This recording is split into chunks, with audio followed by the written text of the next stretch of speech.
Hi, my name is Ash, and I'm here today with the Sunrise Movement for our very first banner drop. In the background, you can see our very first banner. It says, "Fund climate, not genocide." A few words about why we're here today.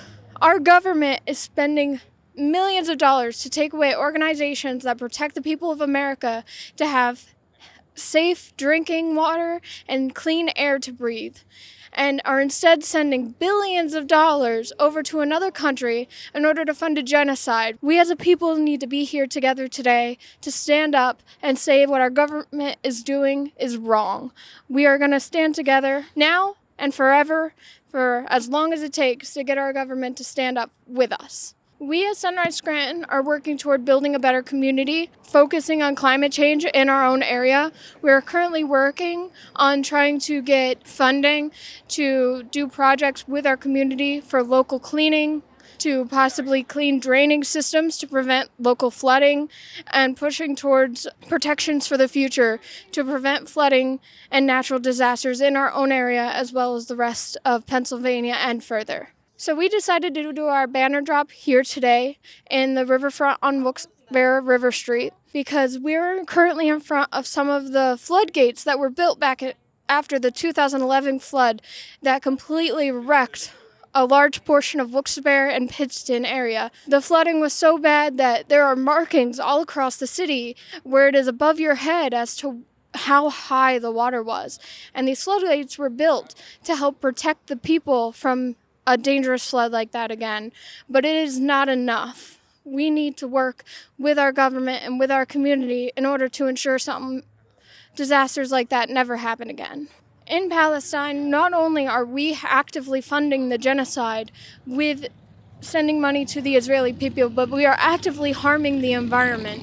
With all the bombs that are being dropped and destroying the local population and local environment over in Gaza, but it is affecting the ozone layer and harming our own environment here in the U.S. as well.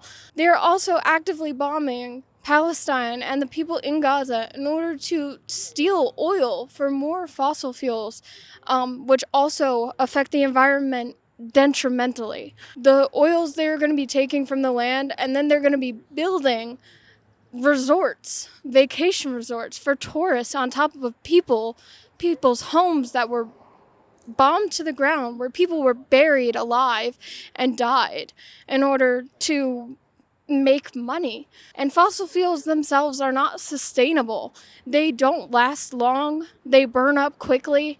There are so many other renewable resources, like other countries are using wind and water in order to create so much electricity, and here in the U.S., we are still actively damaging our earth and harming our ozone layer in order to use these fossil fuels, which are burning up so quickly, on top of having AI, which uses so much water in order to cool its system down that there is droughts all over the south of the U.S. just from these AI systems using so much of their water. And it's not reusable water. It's not renewable. And people are being told not to take showers, not to water their lawns, to be careful how much water they drink, just so these AI systems can exist. Some of our goals as the Sunrise Scranton is to actively pursue cleaning up the Susquehanna River, putting in plants that will help clean out the river and filter it naturally, cleaning out the drain system to prevent flash flooding, pushing for better public transportation to reduce carbon emissions here in Wilkes-Barre and Scranton. Our current campaign as members of the Sunrise Movement is Make Polluters Pay. We are pushing to actively make billionaires take accountability for their actions and the damage they cause to our environment.